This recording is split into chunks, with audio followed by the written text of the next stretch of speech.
And then he says there's three stages of welcome that you get in the afterlife, because there's three different kinds of angels that meet you. Hey, my name is Curtis Childs. I'm the creator and host of the Off the Left Eye channel here on YouTube. I have been studying and living by the wisdom of spiritual experiences. On YouTube, it's been 14 years, which is a very long time now. In particular, what has moved me more than anything is Swedenborg. If you don't know what Swedenborg is, he was near-death experiences before it was cool to have near-death experiences. He's the longest. He was this brilliant inventor and scientist, famous guy in Europe, who started in the 1700s to have these, what we would now call out-of-body, mystical near-death experiences. So he started this whole thing in a lot of ways. So much so that when Raymond Moody wrote his book, Life After Life, he had a whole section about Swedenborg.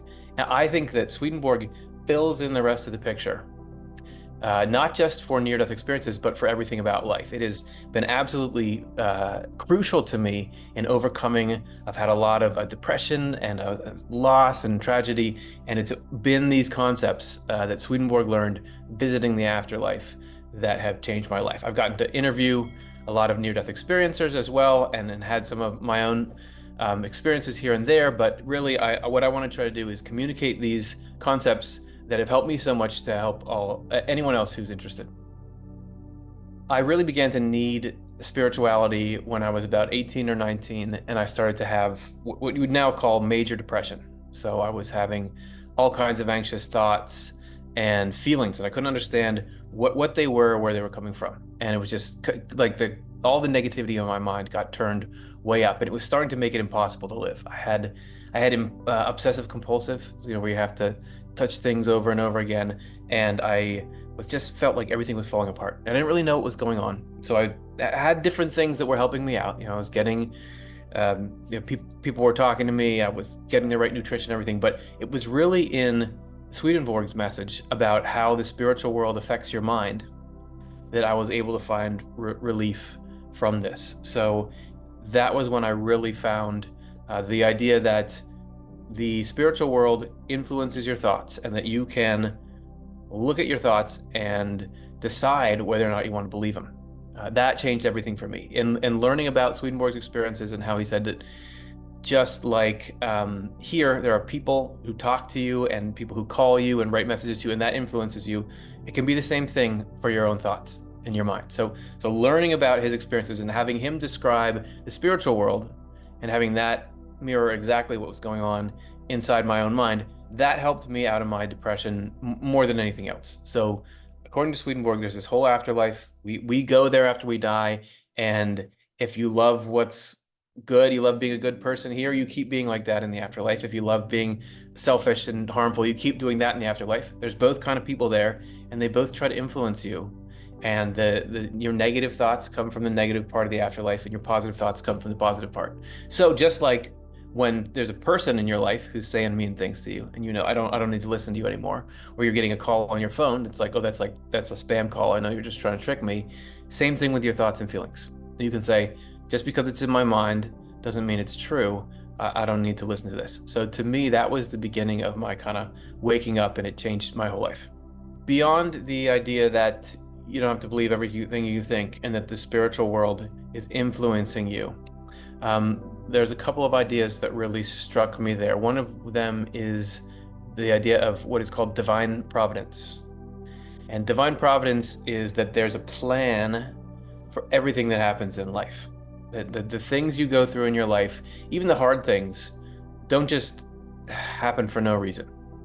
It's not that the divine causes those things to happen, but that good will be brought out of those things. So even though, like, something huge, like when my sister died, and at the time I was very upset, and it's painful, but I can look back on it and see, okay, so there's a certain way it affected me. It affected the kind of person I grew into. It affected my parents and the kind of people they grew into, and it makes you into a deeper person. It makes you have more empathy to other people who have gone through difficult things. And I'm not saying that I would want that to happen, but good still came out of it, and that in the end, when I die, I will go and see my sister again. and we'll reunite, and things will be better than ever for us. And in the meantime, it will have changed who I am. I'll always be a deeper person, a stronger person from that. So that's with the big things, but even every little detail of your life, there's a plan for that. Nothing is just happening randomly. So that was a big deal to me, as well as the idea that you are what you love. So Swedenborg found and very clearly explains that what you love makes up what your life is. So everybody talks about love and they say like, I love this thing, or I love that, I love donuts, but people don't know what that really means. What does it mean to love something? So fundamentally, what you love makes you who you are. And life is kind of this struggle between, are you going to love things that help people, or are you going to love things that hurt people? And so everything that you love and give your attention to and do out of love becomes a part of your spirit. And so we kind of choose what sort of spirit you have throughout the life. So the more that you love what's good and go in and enjoy things that are helpful to people, the more your spirit is turning beautiful and healthy. And the more that you love things that are harmful to other people and go try to practice those and enjoy things that hurt people, the more sort of bent out of shape and unhealthy your spirit is. So I always think about, I want to be making a good spirit in myself. So that even though you want to be doing good things to people anyway, but you can always think of like, it's like eating vegetables. Doing something good is making your spirit healthy. So I can be thinking day to day, not just about how what I do will affect my life today, but how it's going to affect my spiritual life forever. So a lot of people wonder about religion and the near-death experience, and can those two things fit together? And does religion matter in the afterlife? According to Swedenborg, yes, religion matters, but it doesn't matter in the way a lot of people think. So any religion can get you to what's called heaven. The only thing you need to do to go to heaven is to follow whatever religion you have well, to try to be doing good through your religious teachings. Because what makes you who you are, as I said before, is what you love. So if you're trying to do what's right, that's what affects your spirit. So the state of heaven, what it means to be in heaven, is when you have the kind of life where you enjoy doing what's helpful to people. That's what heaven is. So anyone anywhere in the world, no matter what religion they have, if they're living by their religion and trying to do what's helpful to people, that is bringing them into heaven. And after you die, you get to go and live in that sort of heaven. Religion can be a really useful tool. It can teach you things that are a good way to live. It can also be a harmful thing, though, in your life, because if you take religion and use the concepts to try to hurt other people, control other people, that can actually hurt your own spirit. So religion is only good if it's a tool that helps you do what's good and look for what's true. Religion matters. But it's not that there's only one religion that works, and it's not automatically good. You have to be using religion to live a good life. Then that leads you to heaven. Yeah. So what about the people that don't follow any religion? Can they be going to heaven? What in the Bible, in the beginning of the Bible, there's this creation story. And at one point it says, "Let there be light." God said, "Let there be light," a very famous part of the Bible.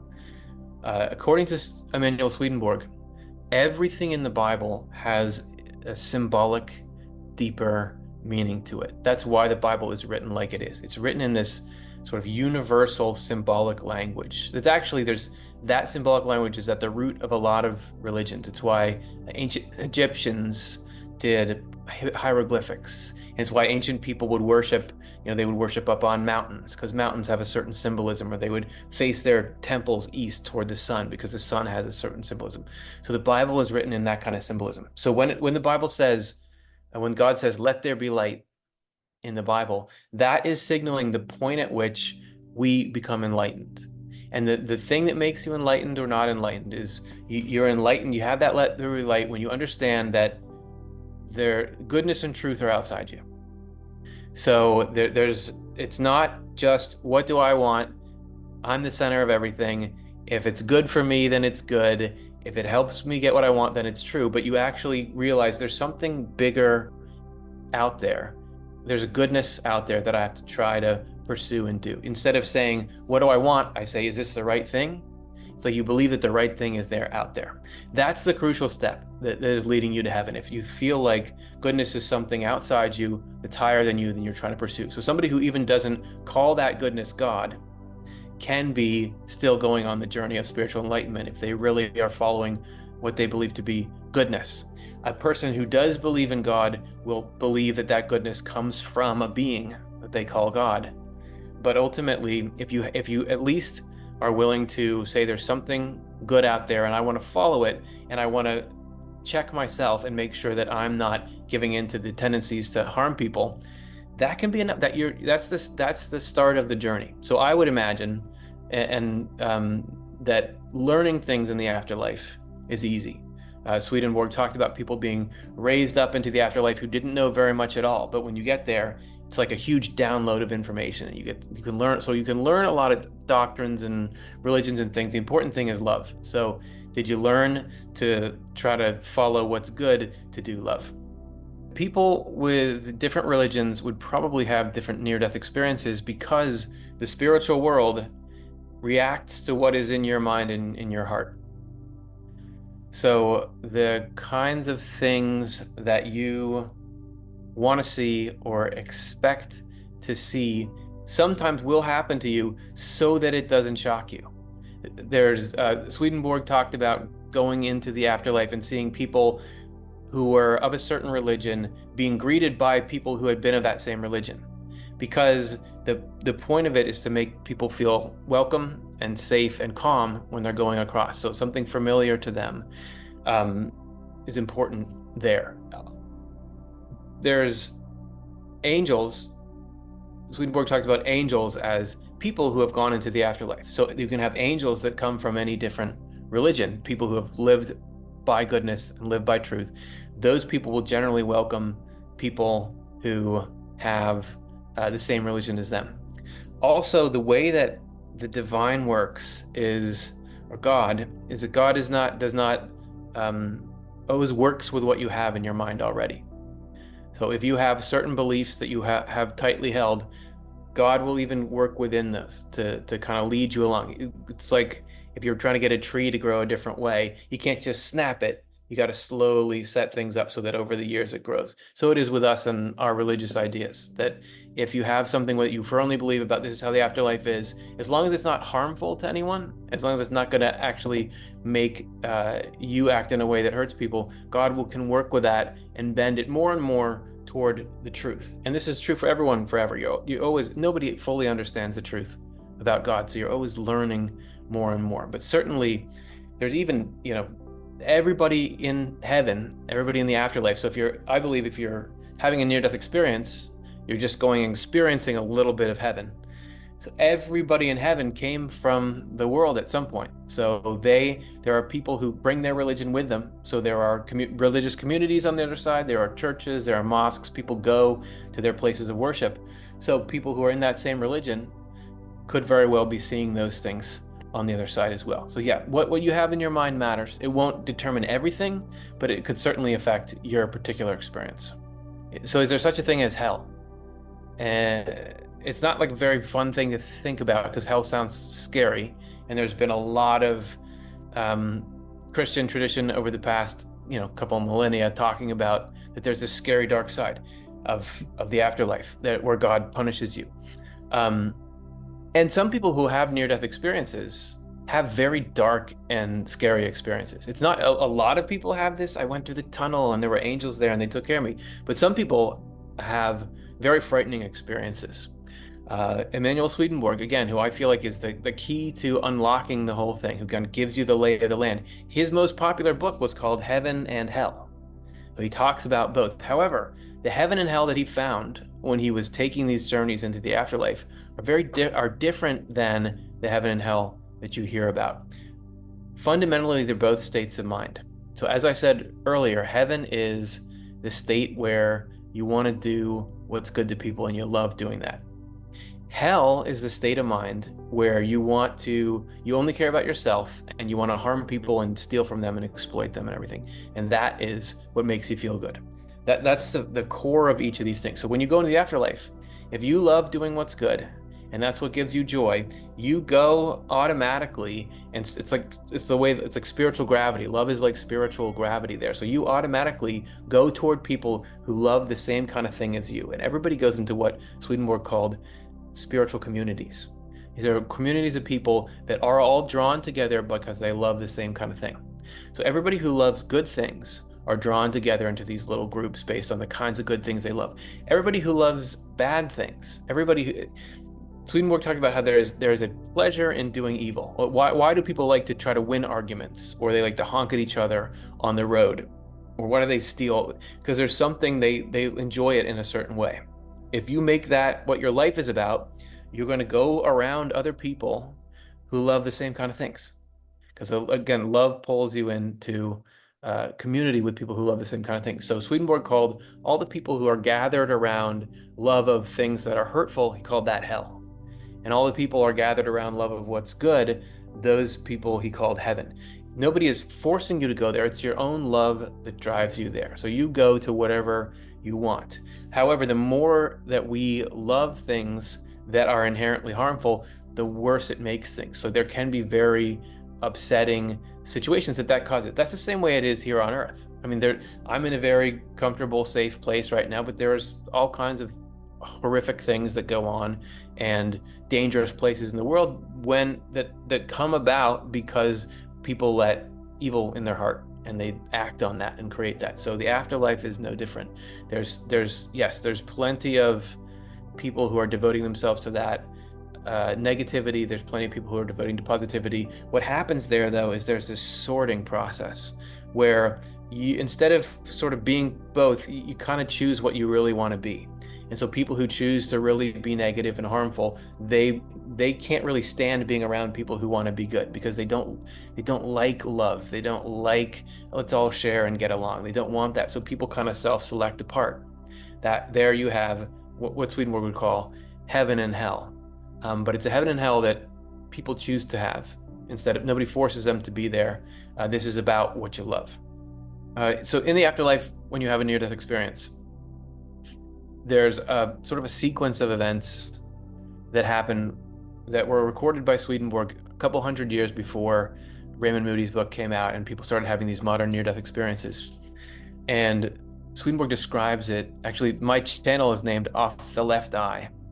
And it is named that because of a line in this experience. So Swedenborg talked about being shown what it's like to die, but he was able to keep his rational faculty active so that he could remember it, write it down, and give us the account afterwards. So he said that it seemed like his physical breathing slowed down.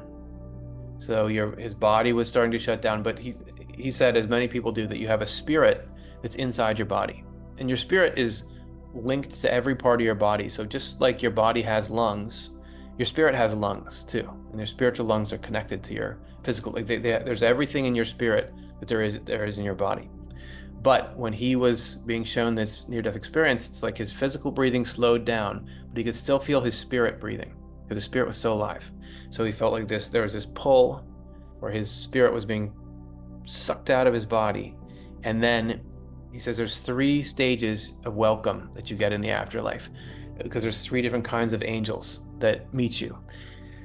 The first group of angels he was around, and this was before he was even really waking back up, were called heavenly angels or celestial angels. And he said these are people. They used to be people in the world, but these are people who are deeply focused on love, and they want to love people and they want to help them, and that is the greatest joy of their life.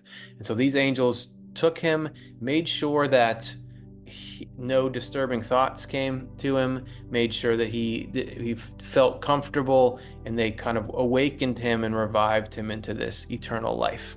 Once he started to stir and his mind started to get going, those angels leave, and then what are called spiritual angels come around you, because these are people who used to live in the world who are now angels, who are focused on wisdom. So these are people who know a lot and know how to help you and know how to do things. So that was when he said it seemed like a covering was peeled off of his left eye, because there's a lot of symbolism in the afterlife. So that was a symbol of him being granted the use of his intellectual or spiritual sight. So that was the spiritual angels. And they'll hang out there with you, and they'll answer any questions you have. They'll do everything for you could possibly want, until you feel like, if you're not having a near-death experience, if you're not going back to Earth and you're going to really stay in the afterlife, let's say you did die, then you get to go and find where your home is. Everybody's got a home in the afterlife. It's actually where your home is determined by the kind of life you lived in the world. So right now you have a spirit and a body, and your spirit is moving around in the afterlife based on, again, what you love and what kind of person you're becoming. So even now, if I have a certain kind of life I'm living and certain kinds of things I like to do, my spirit goes near to other spirits in the afterlife who love that same kind of thing, who want to be like, so I move into that community. And as I grow and change, I might move into a different community. So you move all around in the afterlife. So once your body dies, you go and sort of live in the spiritual community your spirit was already living in. So that's a process we've already even started during this life. I mean, what I try to do is take spiritual ideas, explain them clearly to people, because that has been a special ability inside of me. Like the ideas that I get from these spiritual experiences that I go and research in absolutely do these miracles on my mind. Like they can solve these problems for me. They can change my perspective.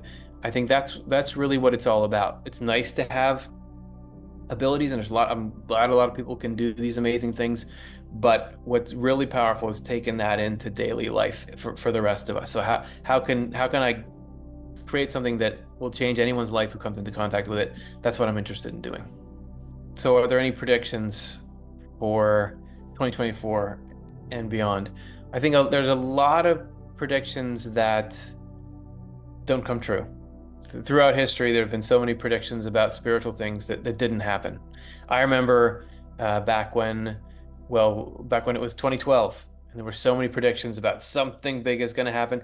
Maybe, but it seemed like it was all right. I remember in 2017 or 2019, there was Christians predicting that this is the end times and the world is going to end right now. And there was a big billboard on I-95, the road that I drive up to get to my house. And nope, it didn't happen. So there can be a lot of predictions that don't come to pass. There is one prediction that I really believe in, but I don't know when it's going to happen. This was Swedenborg's only real prediction about the future, where he said there's going to be the coming of a new church. So the term church for Swedenborg takes on expansive meaning, because he used it to describe not only like a religious institution like we think of as church, but the entire human race goes through these spiritual phases that he calls churches. It's the sort of the stage of human spiritual understanding of the great mysteries of life, and that there have been a number of 5 churches throughout human history. It's the 5 phases of human spiritual development, and that actually we're kind of in the lowest point right now, or have been for the last little while. But there's a new church coming. So actually, it's already started. It started around the time when Swedenborg was alive. But he said that when he was watching the spiritual world, there were these huge changes that happened in the spiritual world. These massive restructurings of things, and people who had started to kind of encroach and cause problems and harass people that were coming into the spiritual world, they all got cleared out. You can read all about it in his book. It's called The Last Judgment. So that change, there was a huge change in the spiritual world at that time. And he said that change changed human consciousness, because the spiritual world, it affects our consciousness. So since that time, people have started to have more freedom and spiritual thought and thinking about spiritual things, more connection to the afterlife. And he said that at some point, there's this thing called the new church is going to happen, which he doesn't give a ton of detail about, but he says that this is going to be a time in which the human race gets reconnected to the divine and reconnected to the spirit, and The whole world is going to be better than it's ever been before. I hope that's true. And it seems to me like there have been a lot of things that have been getting better. Um, so I think that's a prediction that I'm willing to bet on. So why is it some people meet God in their NDE and some people meet an angel in their near-death experience, or some people meet a being of light? I think it has to do with what's going to be useful to you. So everything is about helping in heaven. So each of us has a state of mind that's going to be receptive to something more than something else. To me, from everything I've seen, near-death experiences happen for a reason. Swedenborg's experiences were happening to him so that he could write these particular books and put an impact in the world. From what I've seen of other people who have had their near-death experiences, it always does something. Other than just changing them, it often leads them to write about it. It leads them to act a different way in the world. It seems to me the entire experience is designed to affect their mind in a particular way. So meeting with God affects you in a certain way. Meeting with an angel affects you. It's all about what's best for you at the time. Like I said earlier, divine providence is this idea that there is a plan for everything that happens, and everything is done meticulously to have the best impact on you. You think about how complicated the human body is. There's trillions of cells all doing these things. So if you're be so careful and know what you're doing there. Same thing with your mind. Your mind is complicated, your spirit is complicated. So the experience that you have, it takes into account so many parameters. Like it can't impinge on your freedom. Everybody has to have their freedom maintained. It can't impinge on your rationality. You have to be free to think it over afterwards. That's why so many people, after they have these vivid near-death experiences, they later have this period of doubt, like, what was it really that or not? I've talked to people who were saying, what did I really experience that, or did it really mean anything?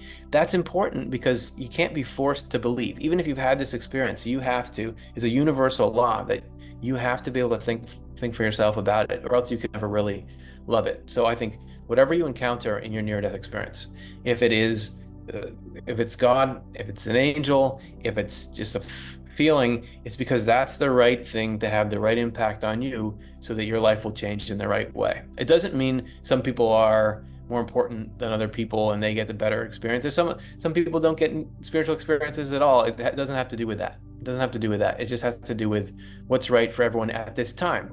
And maybe later you have another experience where there's something else in it. So if it's all just about loving, why have the near-death experience in the first place? Love is great, but it needs its companion, which is wisdom. Love has to go with wisdom. So it's like the desire to do good things has to go with the knowledge of how to do them. That's what you can get in the near-death experience. Near-death experiences have taught me and met so many people that there's more, that it's not just the physical world, that life goes on after you die, that love is important. You go see these life reviews. Oh, that every moment in your life does matter. We need concepts like that. You need to know that stuff, or else you can't go and do the loving things. You don't have the right frame of mind to go do that. You just think about any act of trying to do something good for someone. You have to know how to do it. If a little kid is like, oh, help, I can't tie my shoe, and you want to go help them, if you don't know how to tie a shoe, you can't help them. So near-death experiences teach you these big important things. They teach you that God exists. They teach you that love matters. They teach you that there is an afterlife. And I think one of the reasons why people have them to change their own lives, but I think that another reason why they have them is so they can write books and they can do interviews and they can tell other people about them, so that the whole world can start to know more and more that there's more to life. Because that does change the way you think about your life now, and that does open and expand your mind. So near-death experience can do a really important thing. It's not the only thing that matters, but having that confirmation, having that living proof that there's something more, can really help your perspective on what life is, whether you have one on your own or whether you learn about them from someone else. One concept I think that you have to know, that I got from Swedenborg and I've seen echoed in other places, is the idea of the grand human. So heaven, so all the people who are in the afterlife, who are focused on love, heaven works together in the same way that a human body does. If you want to know the divine plan of heaven, you just think about the human body. So if you think about all the different parts of your body are all different. Your hands are different than your eyes, are different than your teeth, different than your stomach, but they all work together. They all work together and they all do everything for each other. If you're going to eat something, the hands are going to help bring it up, the teeth are going to chew it, the stomach going to digest it, it'll give those nutrients out, the heart will pump it so every cell gets it. Everything is just giving everything it has to the whole. No part in your body thinks it's better than a different part. It's not like the elbow will say, oh, I need all this blood, so I'm not giving it to anyone else. Everything works together. That's the map of heaven. That is the way that human beings are supposed to work. And we're supposed to all be different and be just like the different parts of the body. So there's some people who like to think a lot. They're kind of like the brain of the grand human. There's some people who want to do just, I don't want to think about, I just want to go do good things. And they're kind of like the hands. There are people who are into learning. They're kind of like the mouth. So there's people that are like that. And actually heaven itself is organized like that. There are groups, all those different societies I was talking about before, how heaven is a grouping of these different societies of people who love different things that are good. All those societies work together in the same way that the human body works together. So this is actually the ultimate. If you ever don't know, what to do or don't feel like you know spiritual thing, just look at yourself. You are the map of heaven. This is all the secrets of how we're supposed to work together and what love looks like and what heaven is in the form of the human body. So that's just this endless source of wisdom that's sitting there right in front of you and can help you know how to think about the human race. Everything's different in the body, but it can all work together. That's the way it can be for people. We can be different. That's great, and that's fine. We can play different roles, but we're all one because we're all going in the body. Everything's going for health. We can all be going for the happiness of the human race. So always remember that it's all one. Like you're one, just the way a human body is one.